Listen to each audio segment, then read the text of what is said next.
Hello, hello, hello, everybody. How are we doing? For those of you that know me, here I am again. For those of you that don't, my name is Claire Wilding, otherwise known as the Reboot Catalyst in my circles. And today I'm joined by a very, very special guest, the lovely Dorota, who happens to be a warrior herself.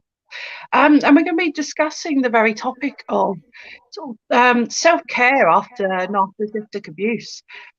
Massive topic. It should be very, very interesting for us to delve into this one today. And I hope you look forward to the show. Thank you very much for being here. And I'm still not getting used to this. I apologise. We will eventually get past this point. Thank you very much for being here, everyone. Enjoy.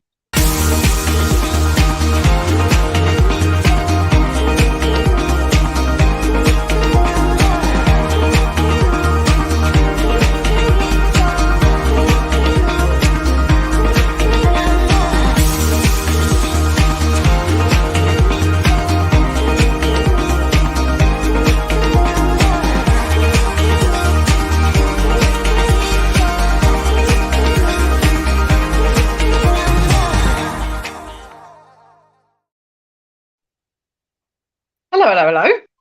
How are we doing? You all right there, Dorota? Yeah, I'm fine, thank you. Wonderful. Thank you ever so much for jumping on the show today.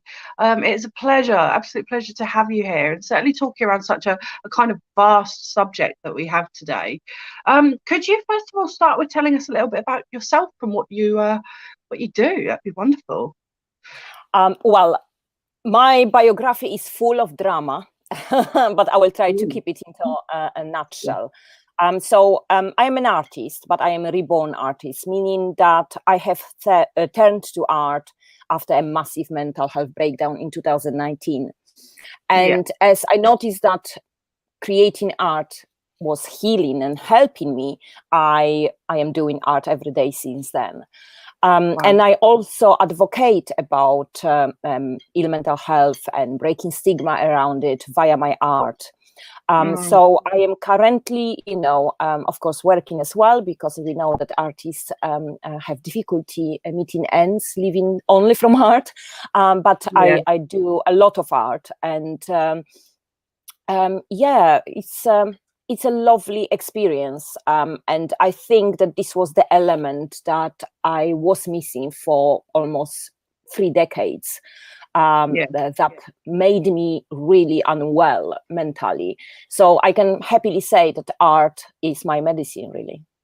Oh, that's beautiful. Art is medicine. I actually love the way that you put that as well, because it is. I do feel that there's a lot to be said for the creative space in terms of how it helps us to support and manage our own inner worlds, and it's a wonderful, beautiful way to actually bring that out into the real world as well, isn't it? And putting it down on paper, putting it down on a canvas, whatever it might be, it's an incredibly healing process. So I do massively commend you for that, and thank you so much for sharing your story as well.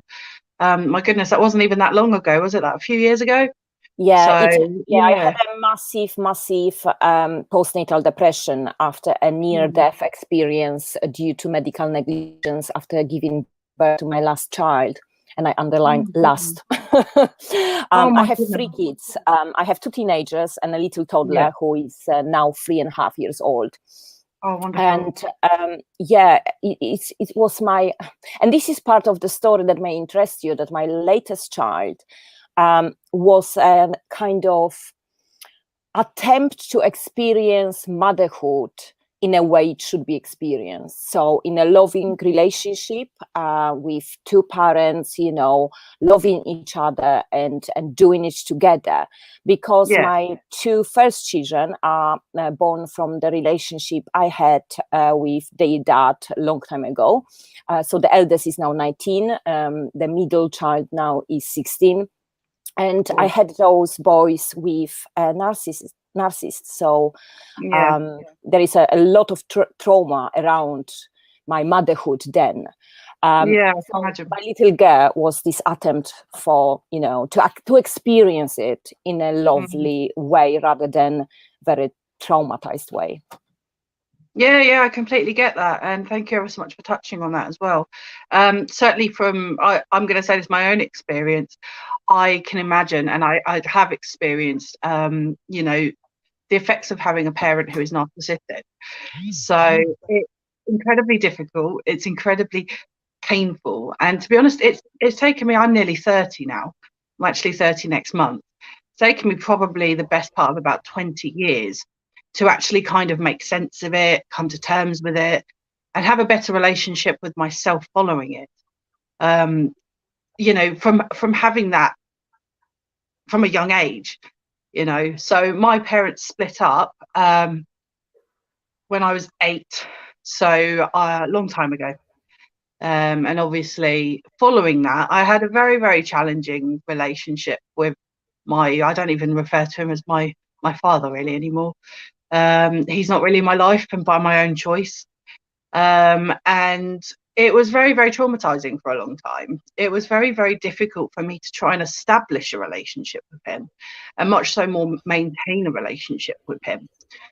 Because it was very much kind of other family members that were like, oh, you know, you need to talk to him, you know, he is your father, blah, blah, blah. But every time I did so, I was always like treated horribly, absolutely horribly. And I won't go into all the ins and outs of it, because obviously 20 years is a very, very long time. But the last example I can really think of is when we had a family gathering, and this was like everyone there. So we had, you know, my cousins, my auntie, my grandma, and like everyone. And this very day, we all went together for a dinner, and I found out that my father had been invited. Obviously, he had, because they still counted him as part of the family at that point. Of course. And what had happened was, apparently, without even speaking to me, and bearing in mind I hadn't probably spoken to him for a good 2 years at this point, had no relationship there, had nothing to go on, nothing to sort of start a conversation around. And he decided he wasn't going to show up because I was there. Oh, wow. And what? Like, where is the logic for that at all, you know? Yeah. I like to think I'm a pretty easygoing person. I make people feel as comfortable as I can. But yeah, he'd actually made a point around he's not going to show up, and then he did show up, and everyone else was having such a wonderful time, passing around drinks, you know, having as nice a time as we could, but he insisted on being as awkward as possible. And I was like, well, this is the point. This is the point about narcissistic personality. They need to feel and be the heat of the universe, because otherwise they feel threatened. So that is why your dad behaving that way. Yeah. And I was effectively, in his eyes, being punished for not treating him like a god, or like he was kind of maybe expecting me to. But I had nothing to go on. I had no sort of relationship there to know how I was expected to be around him and all of this. And basically, he just made it so uncomfortable. So what I came to do at that point, obviously, I was old enough and brave enough within myself to say, your behavior following the event was unacceptable. Your behavior is what you made you feel so uncomfortable. And while everyone else was having a wonderful time, you insisted upon being like a spoiled brat, effectively. And they don't like being called out. Ever. Of course not. Come on, you are touching on their ego, and the ego is so huge, like a cosmos, really, or universe. And when you do that, when you criticize, when you try to say that they are at wrong, oh my God, this is when the volcano erupts. You know. And so obviously I got from Dini here that bad experiences are always remembered and hard to forget. Absolutely. Thank you ever so much for bringing that comment in there, Dini. That's a wonderful name you have, isn't it, Dini? Yeah, beautiful name, bad experiences are so, you know, I escaped that relationship in 2009. We are in 2022, and believe me, I have still flashbacks. I still remember horrible things. There are some blocked still. Some of my children remember, while I don't, because my boys witnessed a lot of drama there.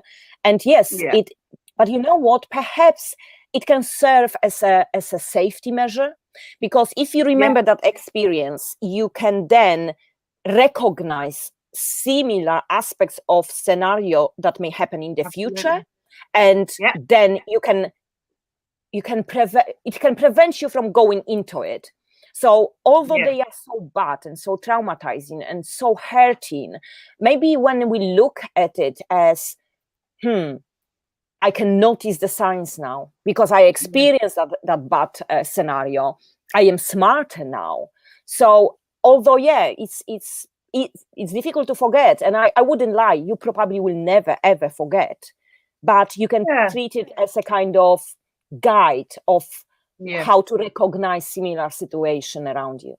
I completely agree with that, Dorota. I think that's wonderfully put. And hi, Adam. Tuning in way to appointment. Appreciate you being here. Thank you very much. I think it's very, very important to recognize that, because as you've said very briefly there, you do become more hyper aware, you do become more switched on, and you do become an awful lot more like intuitive as well around recognizing certain characteristics in people and certain energy fields as well. Do you notice that when you're around people, you have a feeling of like, oh, I don't want to be around this person. This feels a little bit physically uncomfortable. Well, I do believe that people have aura around them. And, you can sense that aura. And if your gut tells you that there is something wrong, then very likely it is. But also in relation to that, I think you need to be able to trust your instincts. And certainly I'm sure this is the same for yourself as much as it was for me. You don't always give yourself the benefit of the doubt. You give it to the other person. You always kind of transfer that over to, oh, it was probably he's probably got a lot on his plate, or he's probably dealing with a lot of other things, because you're the empath. You're the empathic person who's like trying to make everything justifiable in your mind. But of course, the more you do that with a narcissist, the more they can get away with treating you horribly. And it's about you turning around and saying, no, actually, I'm not comfortable with the way you've just spoken to me, or I'm not comfortable with that decision that's just been made. Certainly in regards to, you've got children, of course, childcare. It's so, so important to have boundaries in place and to say, if you do not stick to this agreement, then you won't be able to see your kids. Simple as. However, I do agree, and having boundaries and your self-confidence and whatever other adjective you find or noun you find describing the you as a person being there, it is not as easy to have. You have it post-trauma. You develop that personality of setting boundaries, being strong, being assertive, saying no. But when you are in a relationship that is narcissistic or with a narcissist, you are groomed to be an animal in the trap. You lose all possible abilities in that sense. You are not able to set boundaries because you were groomed to be weak, to be doubting yourself, to feel unattractive, stupid, and little as that. So, it is easy to say, not easy to do. Only when you escape that proximity of the narcissist, you can grow those abilities. But when you are in the middle of it, believe me, I've been there for years. Okay. And several times my ex-husband was taken by police due to domestic violence, and each time he was coming back to home, because even police was saying to me, love, this is your word against his word, and you don't have visible signs, because my ex knew how to do it without leaving a mark. So, and there is actually a comment here from Dini. How do you feel when your ex hits you? Do you feel humiliated as a woman? Of course. Come on, this is a crime committed on your being, because your body is your sanctuary. Your body is you, right? any violence, even I wouldn't even go as far as saying that physical, it's only physical that wounds you and humiliates you. The emotional abuse that narcissist puts you through, it is damaging for decades to come. Yeah, definitely. It can be, yeah. Course. Yeah, of course. Thank you ever so much for that question. I appreciate this is a very sensitive topic for people, and we do appreciate everything that you're sharing, because it's something that needs to be said. It's something that needs to be highlighted. People have had these experiences, for goodness sake, and you might have been in the dark, or you might have been told, don't say anything. Certainly in terms of what Dorota was just talking about and grooming, it's so important to tell your story. So important. I do it in ways now where I share some of my story in writing. I share some of my story in the content that I produce. It's so important to say that and say it out loud, because it needs to be validated. Of course, and yes, you will feel humiliated. And I wouldn't even say that you need to be a woman to feel humiliated. You as a human being will be humiliated when any aggression or any violence is posed at you.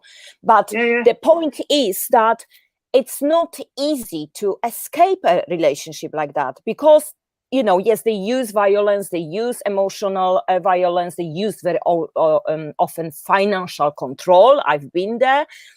They isolate you. You have nobody to turn to. Therefore, you feel completely on your own and lack skills and strength to really get out of there.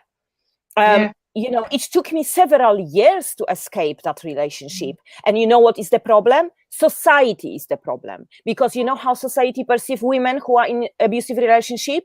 Why are you staying with him? Just leave. Yeah. Or, it's probably not that bad, Of course, it's probably not as bad as you're making out. Or people who might mutually know this person as well, like, really? No, you're talking absolute rubbish. So you're almost being, they call it gaslighting. You're almost being gaslighted as soon as you are in that relationship. This person was made out to be something that's completely different to what you ended up knowing them to be. And I think what's most important is that you have to look at how they behave when they are in private. This is your warning sign. Your warning sign is, how are they behaving towards me when it is in private? I'll give you a really good example, actually. I spoke about this the other day, actually. I was in a very, very high stressful, hang on a second, excuse me, it's an alarm going off. I was in a very, very high stress environment. I was studying full time. I was working long hours. I was tired. I was very tired, and I was doing as much as I could to get through this year successfully. Unfortunately, just a happy part for you, I did end up getting my qualifications, and I did end up making the right choices for myself.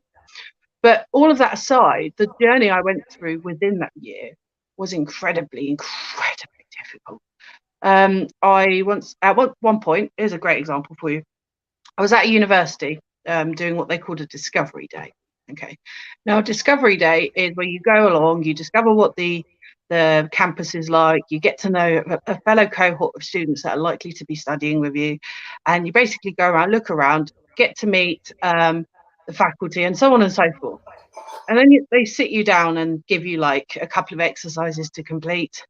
So I had to write about 2 or 3 pages on why I wanted to study this particular course. So I sat there like, as you do, I was so enthusiastic at the time. I so wanted to do it. And I ended up being invited back to go to that particular university. However, on the day of this discovery day, my now ex came with me. Okay. And it was a case of, if this day was about 2 or 3 hours long, and afterwards I wanted to say thank you ever so much for coming with me. I do appreciate it. It was such a long time for you to be sat not really engaging in anything. Let's go out for lunch, like a late lunch. Soon as we got in the car, how dare you? Oh, so bored. Blah, blah, blah, blah, blah, blah.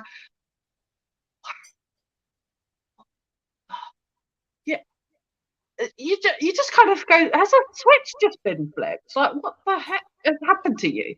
But it's the moment that they're in private, they let you know all of their feelings. They let you know all of their, how dare you not put me first? How dare you not realize I'm important? Like, yeah, sorry, this this what we day are is about saying. me. Yeah, this what You you are know? saying here is actually a sign, a perfect sign or symptom that is displayed by narcissists.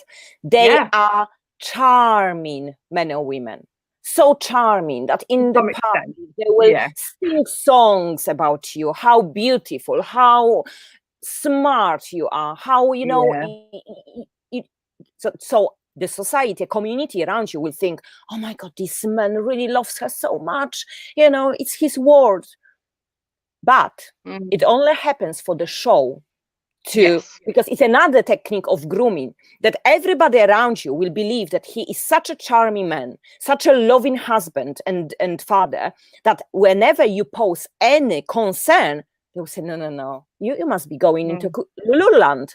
This what happened Yeah. to me. I almost ended in in the mental health institution, because Mm. he managed to make me look like I am insane, and people were thinking that I have some paranoia. Yeah, mine did the same. Like, Yeah. exactly the So, same. so this is the sign. If they are so charming and loving in the public, but horrible in private, this is the point when you should be really, that the 10,000 red flags should pop in your brain. Yeah. Yeah. Absolutely. And it's really important for people to recognize it sooner rather than later. But unfortunately, with this kind of abuse, as Dorota was saying, you're groomed into thinking, oh yeah, I'll do anything for you. You're the most wonderful person in the world, But then you notice the signs that it's not maintained. It's always when they want something, Oh, I've done this because actually I want to ask you if I could do that. And it could be anything from money. It could be anything from, I want to go out on my own and do X, Y, and Z, and you're not going to have a problem with it because I've already spoken to you about it. But if you said no and they do it anyway, very big sign of a narcissist, because they do not respect your boundaries. They do not respect you. Okay. Well, And let's face it, in narcissistic relationship, there is no you. There is a piece of body that is in their possession, right? yeah, They can toss you, they can do whatever, because they treat you as an item, really, not a yeah, human being. And this is the sign of narcissism again. Narcissists will want to possess you. So at the beginning, when you are dating, or you have a period of honeymoon, as in every honeymoon period, other yeah, relationship, and until they realize that you belong to them now. It can be because you moved in together. It can be because you got pregnant together. It can be because you got married. And this, a symbol of some kind of ownership that they feel yeah, over you, is the moment when triggers the narcissist in them. Because I before agree. that, they will just groom you to become theirs. So you may Yeah, not find those signs at the beginning. And this is what is tragic about it, that they may be really loving people at the very beginning, but the yeah. possession of you, in quotation mark, of course, is the moment when they will become one, or let you see that side of them. Yeah, definitely. And I think it's important to notice signs along the way, 100%, because the further you get into it, the worse it's going to be when you come out. Okay. And when I think back to my ex-partner, absolute, undeniable narcissist. Okay. And I look back now and I think, what the hell? What the hell? But obviously it's because of the repercussions that healing process had on me. And it made me turn inwards. It made me turn into a person who was very self-aware, very self-loving, and very much like, I've had this experience and I'm going to pass this forward.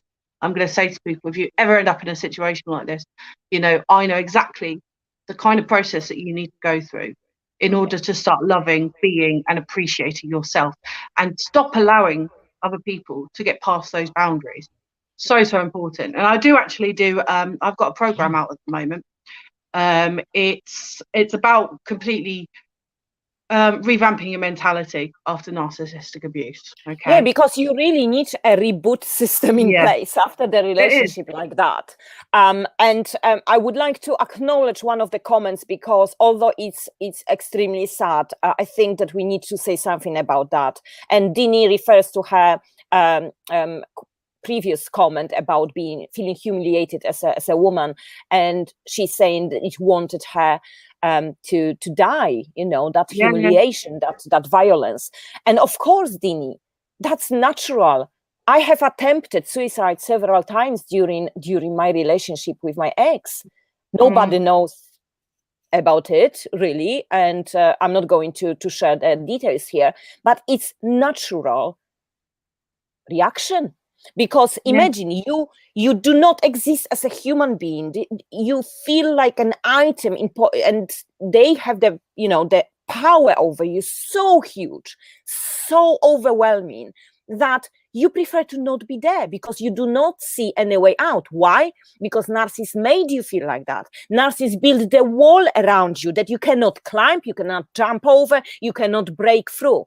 Because they know how to do it. They will isolate. They will control your finances. They will make you pregnant if they can't find any other, against your wish, if you can't find any other boundary that will keep you in that little spot. Yeah. Right? Do you know, if you try to show any independence, like I remember that when I started, because I am a resident in the UK. I haven't been born here.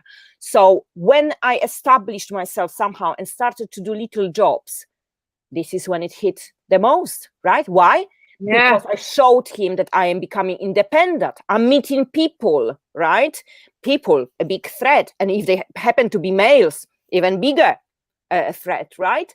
So this is how they do it, and it's absolutely natural, Dini, to have those feelings and those suicidal thoughts. But the aspect that you are speaking to us, Dini, means you have survived it. You made it. So congratulations, and you can make it through. You will. Yeah. I won't go too much into my own story, because there's a lot that I will share on another platform, But again, similar sort of feeling, similar sort of journey, and I got to the point where I dug deep enough and I said, there's a fire inside you still, and it's not going to go out. It's not going to go out at all. It's in you. It's already ignited. You just have to believe enough to keep it going, and seeing what tomorrow will bring, because it's only got to get better. Your life has only got to get better. You step into your power the moment that you say, this is not where it ends. We've got a question from Dave Coombs. Thank you very much. And Dave has asked, what are some early warning signs you can identify to getting involved with a narcissist? Fantastic question. Thank you ever so much. And it's a good question to start from before we talk how to reboot your system after the relationship. Great place to start. Yeah. Well, from my side, I would say we already mentioned some, didn't we? So any signs of them being extremely charming in public, but not as charming and loving in private. Control. If you notice any control freak issues, like they will usually ask many questions if you want to do something on your own, which is normal in relationship. You don't need to do everything together, right? But when they are so clingy that they insist everything must be done together, this is a sign. When you try to do something on your own, questioning, checking on you too much, like not checking for the safety aspect or this kind of care aspect, but checking who was there, who did you speak to, what time you came back. If you are late and they freak about, that they have those anger outbursts. Can I just drop in on that as well, Dorota? Sorry. Another one is when you're out doing things without them. If they're saying, "Oh, I miss you. Oh, can I call you?" And I'm like, well, you decided not to come. Like, you decided last minute you didn't want to come. And then they guilt trip you for it. Things like that, and because they're not the center of attention. Because they will do everything They will be trying exactly to get your attention, so you can't enjoy this what you were meant to do on your own. They will sabotage it in whatever way. Yeah, but I was really, really strong a few times, and I just said, well, you decided not to come. It was your decision at the end of the day, you know, that's what you decided. Fair enough. Anything that stops you celebrating something in your own life, okay, stops you being around your family, stops you celebrating a birthday, things like that. I could think of a good example where my ex was always like, oh, you know, oh, I can't believe you're working on my birthday, blah, blah, blah, blah, blah. We arranged work. So the moment my birthday came around, oh, I don't think I want you to come to the party, actually. What? Yeah. What? Yeah, and exactly. Any type of control of this kind is the sign. If you notice that they start to financially controlling you, if they do all the, you know, household budget, if they try to just give you pocket money, you know, if they insist on owning the bank account and only give you, you know, pocket money on the side, if they try to question why do you need it, if you depend on them financially and you say, oh, look, I need 20 quid to buy something, if they say you don't need it, you question your decisions, right? If the decision maker is that person only, that you feel that you are not you know, collaborative union to make decisions, this is the sign, right? Any sign of abuse, verbal or physical, if it happens early on, may be the sign that they try to put control over you. 100%. And it's things like, you know, if you feel like you're being brainwashed, you know, another example would be like if they're depriving you of sleep, okay, that can be an abusive tactic. My ex had a horrible habit of being bored and getting very drunk, but at the time it would be when I was asleep, okay. It was the most ridiculous thing. This is what makes you realize they're actually really not right in the head. I was asleep in bed, light off, TV had switched off because I had it on standby, you know, I had it on one of those timers. I knew the TV had gone off because I couldn't hear it anymore and I'd fallen asleep.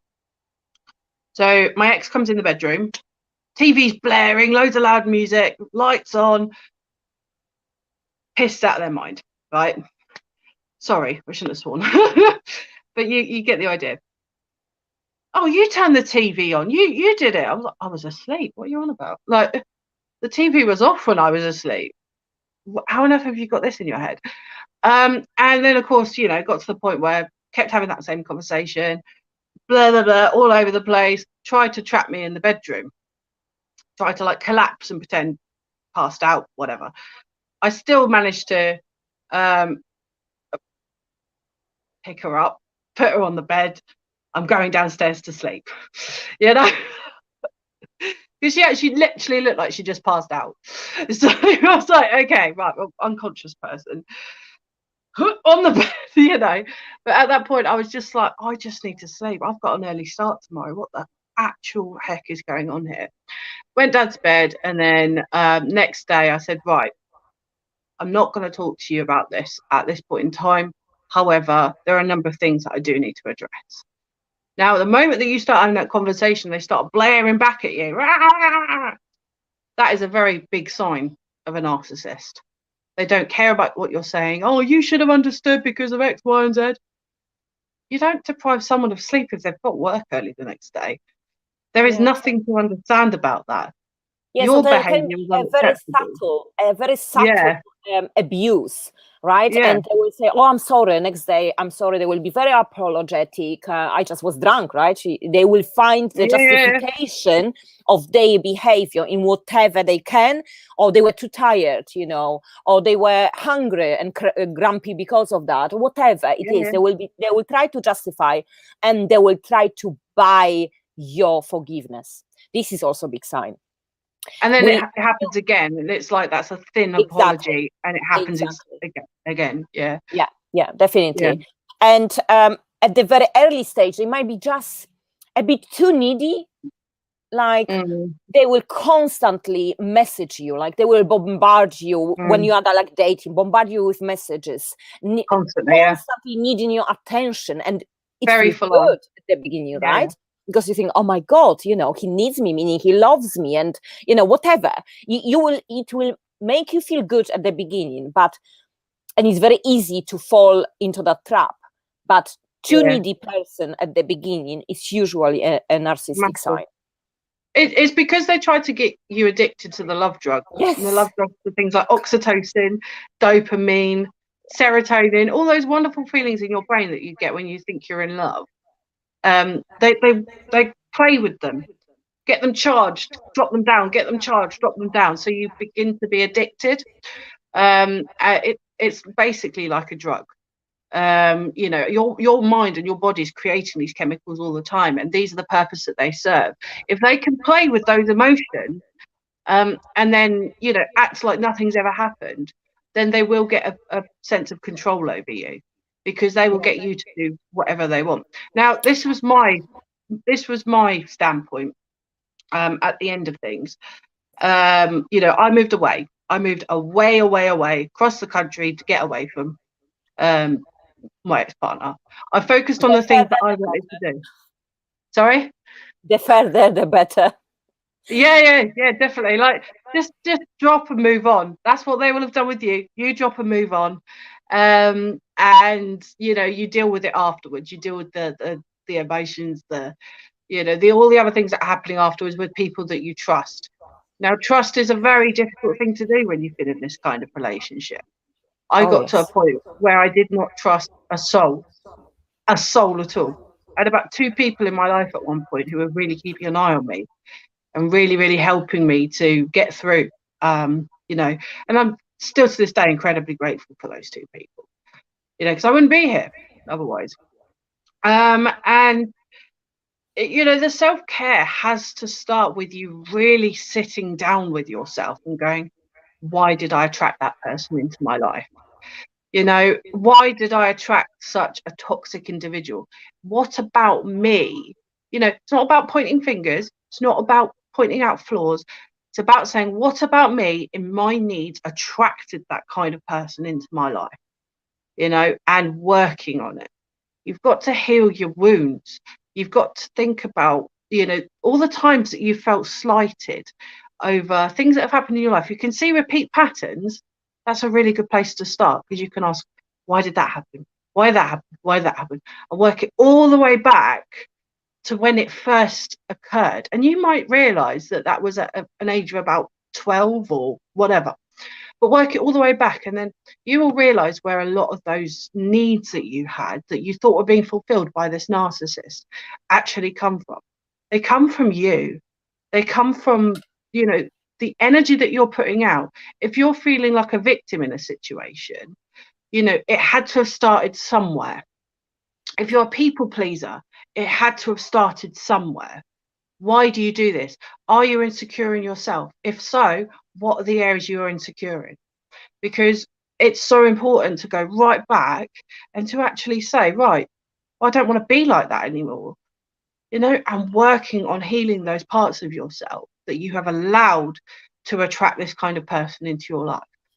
Yes, but Claire, I think that not everyone really has an experience, need to have any kind of trauma in a childhood or a young life. Because in my case, and this is what I'm trying to say, it's very good when you can put the finger on things and when it started, why you attracted that person. But very often this will not come to you for years and years.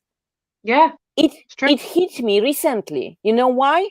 I realized that I met my ex because I was in a manic state. Because I have been recently diagnosed with bipolar disorder.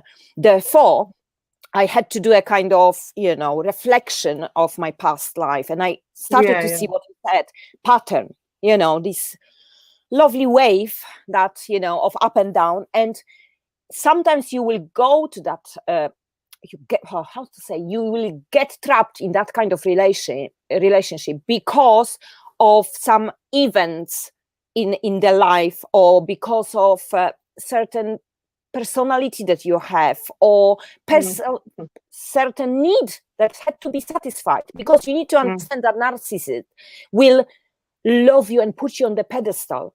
And sometimes if you had some kind of breakdown, or some kind of, you know, difficult time, and you find that person who just makes you feel, oh my God, I am so great, I am so attractive, I am, because they will be so outgoing, they will be spoiling you with love and attention.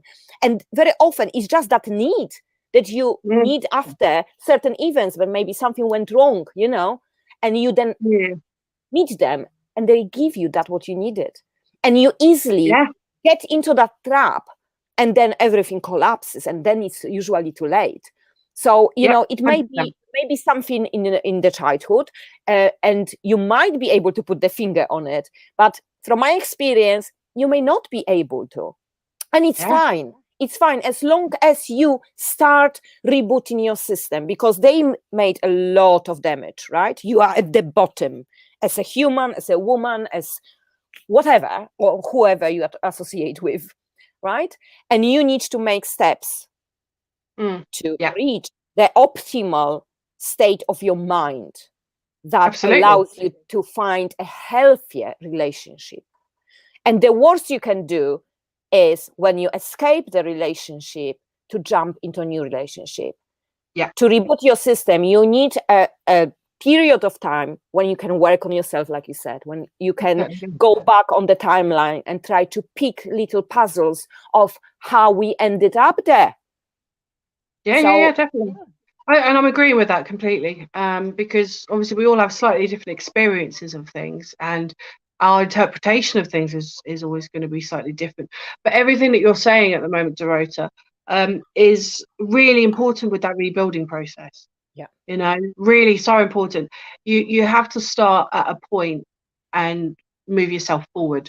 So you have to say, well, what conscious choices can I make to move myself further along this path? Because I don't want to attract this kind of person again.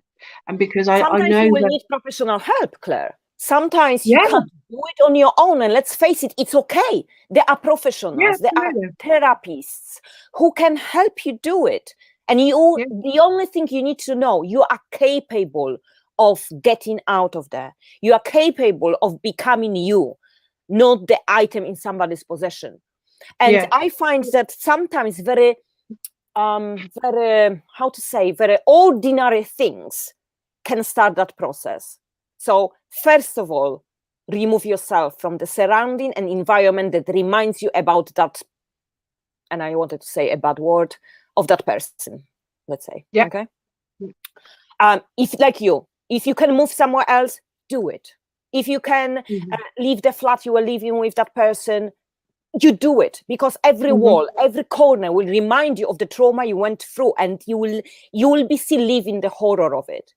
The next thing is, do some pampering. And this is exactly what I did. When I finally, because of course you will have a period of time after escaping that kind of relationship when you will be deeply depressed. And let's face it, you need to go through it. It is your bereavement after relationship that wasn't the way you wanted. It is bereavement of part of you dying inside you. It is a bereavement of the dreams that never come true. And you can list like 10,000 things there. You need to go through that process. It's good to seek help from a friend or relative who will hold your hand, because that process is horrible. It's horrible, but you will survive it. You will survive it. If you survive that narcissistic relationship, you will survive that phase of being down.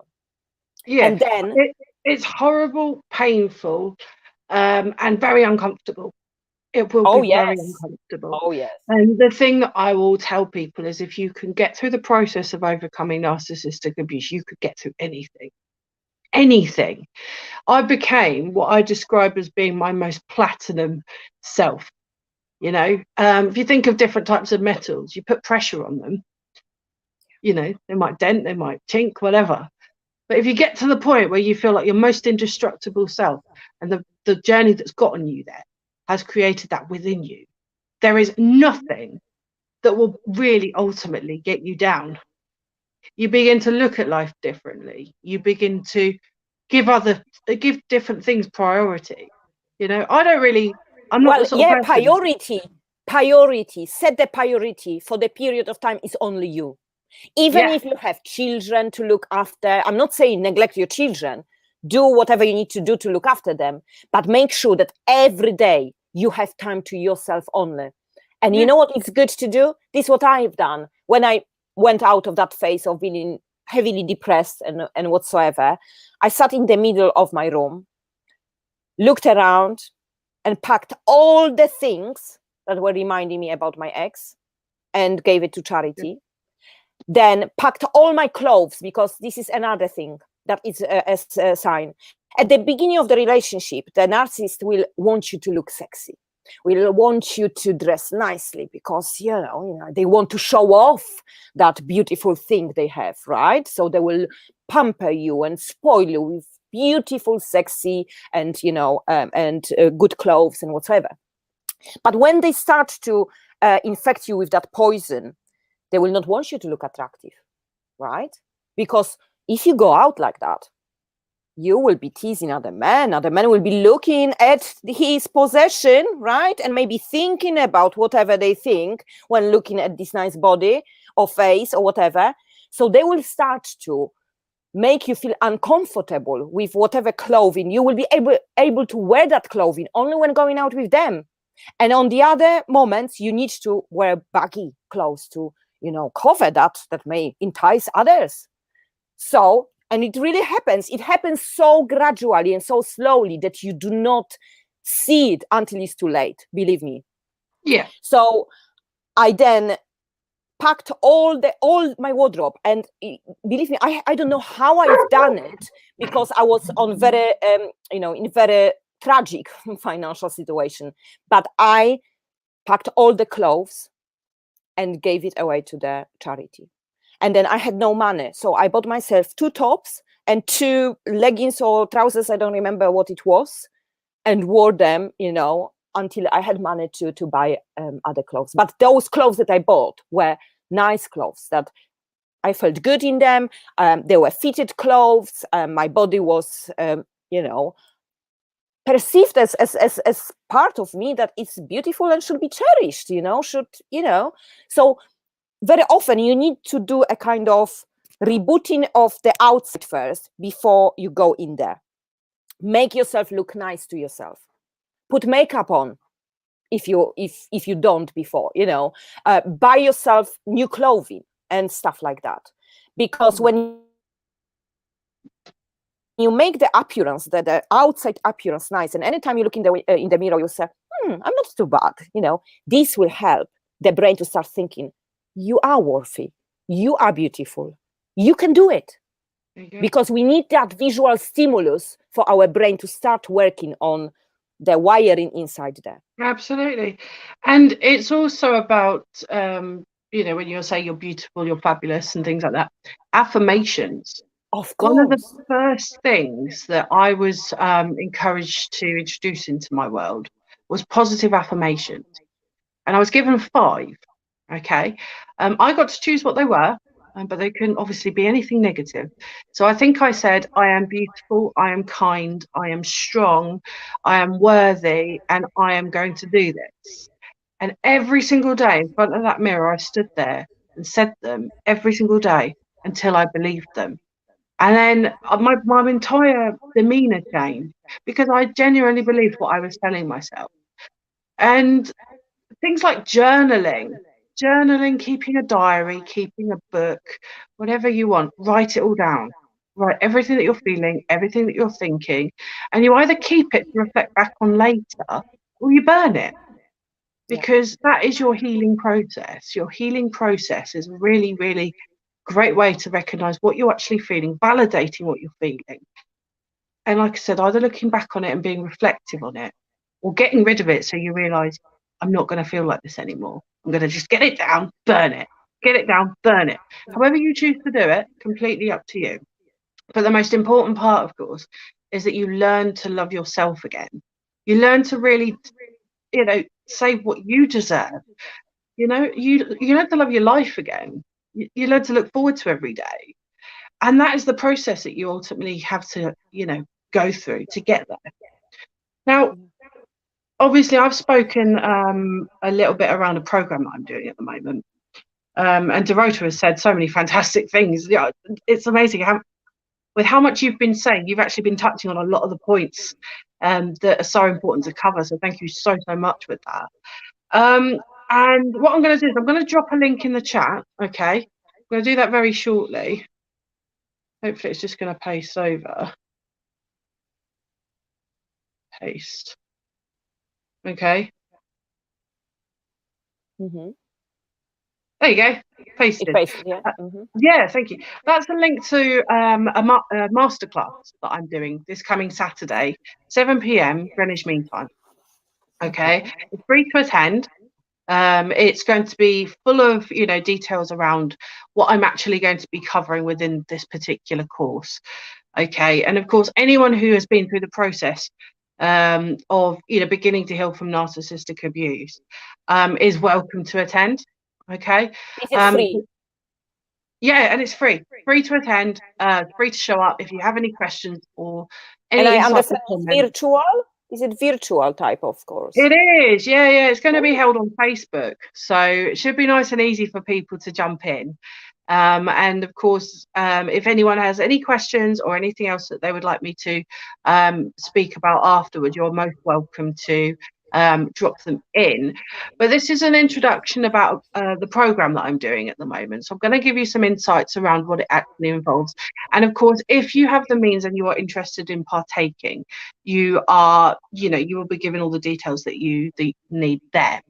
But we're trying to make this affordable, trying to make this as accessible. That was hard. If I can pop in, who is we? Because you keep saying we try to make it accessible. Who is we? Myself and the people who I actually get in to join the community, because they often have insights of different areas that will help different people. So I you have a team behind you. Yeah. Fantastic team of people that have not only been part of my own journey in moving forward, but who also have such incredible things that they can share. Okay, and there'll be things like case studies, there'll be things like people's backstory, things like that involved, so that you're most welcome to look at it whenever you should please. Okay, and we'll go a little bit more into detail about things during the masterclass. Okay. Dave has dropped us another comment. Thank you ever so much for that, Dave. I will bring it up. Yeah.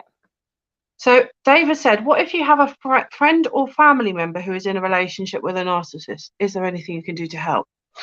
Yes. And thank you ever so much for that question. We're going to have to touch on this very briefly because we're about this is perhaps we could do another podcast on that particular subject. Like 100%. A victim of no, victim, I don't like that word, but a person who is stuck in the relationship with a narcissist. But briefly, you need to show them you are there. You cannot pressurize them to escape if they are not ready, because they may not be ready, because there may be so many knots tying them to that person, financially, socially, environmentally, because they may not have money to rent their own place and so on. So to be supportive in that way, that when they are ready, you are there to help. Even if you can't help a lot, but just by being and holding their hand when they need to really break into pieces to be reborn like a phoenix, this is what you may need to do. This what is very helpful to do. They will have very negative outlook at themselves. They may use very negative language about how they are, what they feel. And the best way to help it is to help them change negative into positive, because believe me, any negative can be changed into positive. So if they say, oh, I'm ugly, right? You say, no, you are not. You are beautiful. But if you don't believe it, the ugliness you see is perhaps just tiredness. If you have a good sleep, you will glow again, So helping them to, I'm useless. No, you're not. Look, you just cooked beautiful meal for your children. You fed them and gave them love. You are anything else but not useless, right? So helping them to change vocabulary, because when they start to perceive that vocabulary as their vocabulary, they will start being strong here. Yeah. So this is my advice, that the most useful advice that I realized after many years of suffering that I have not been provided with. I had people, but they say, you just leave him. You just go, you leave him. You know, why are you staying there? I lost many friends. So hard to leave as well. sometimes. Yeah. Sometimes we cannot leave. I had 2 little children. I am a foreigner here, right? I had no awareness of the system. I had no money to myself. I even didn't have benefits. Another feature, if you are a mother of a child and living with a daddy of that child who might be narcissistic, this is what they will do. They will tie all possible benefits or all possible source of income to themselves. It took me 8 months to reverse my ex having child benefit to his name. 8 months. So the only, one of the advices for women who have children with narcissists, please do anything you can to have child benefit in your name, because without that particular, any other benefit, forget, you can do it, but without child benefit, you can't do anything in the UK.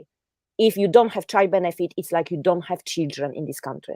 So if you can, please do have child benefit in your name. Definitely. That's fantastic advice. Thank you very much, Dorota. Yeah, and obviously thank you everyone for dropping in your comments, questions, and everything else. I just want to leave us on a note of positive note. We need positivity. Yeah, it is a positive note. It is. You can do it. You can do it. We did it. You can do it. Yeah, thank you. Exactly and if if you struggle, attend the masterclass on Saturday, and this may help you to open some channels of thinking of what to do next. Yeah, thank you very much. And it's about a journey, isn't it? Ultimately, healing is about a journey that you're going on. Healing is about relearning yourself. I'm sure you're a very fascinating person with a lot of talent and skills. It's about reinvigorating that part of yourself and recognizing who you really are. But I was a wreck, Claire. I am now confident woman, strong woman. I raised 2 boys on my own in foreign country, and it took me 8 months to have money to feed that children properly and provide a roof on the top of their head. I was evicted from the flat because I was not paying rent, because I couldn't, as I was financially depending on my ex, and he just closed the tap, after he was taken away. It's like, people ask me, Claire, and I maybe you heard it already. People ask me, why don't you write a full biography of yourself, a full story? I publish few books here and there about postnatal depression, about my journey through art and mental health, even the story for children about aging and finally passing away, and affirmation of life thing. But I never ever yet published my full biography. You know why?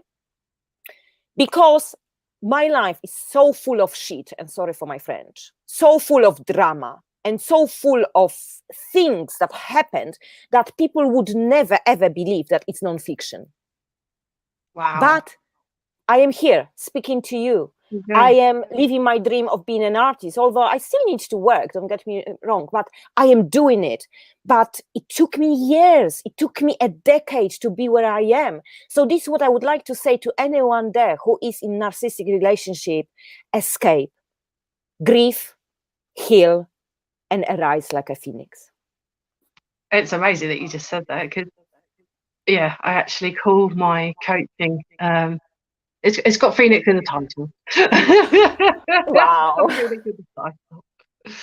Yeah, and obviously, as Dorota said, you've got to take that step. You've got to be brave enough to take that step, and strong enough to keep it going. The further you walk away from people like this, the better off you are. And the more you become enlightened and at a point where you're able to say, I will not allow that again. So it's about being strong enough in yourself, and it's about really you beginning to dictate the terms of how you are ultimately going to live your life. And on the note of you saying being strong, and I can see myself a decade ago saying, yeah, right, but I am not strong. You are. If you are surviving, you are still alive in that relationship with narcissism, full of the abuse and whatsoever, you are strong. A weak person would not be sitting now and watching that podcast. You are strong. Believe it. Yeah. Yeah. Oh, dogs. Oh, sorry. Bravo for the dog, for the applause. He's probably just heard something. But no, thank you, everyone. I think that's a wonderful note for us to end on. Do remember that you have so much power inside of you. And the more that you believe that, the more that it will shine through.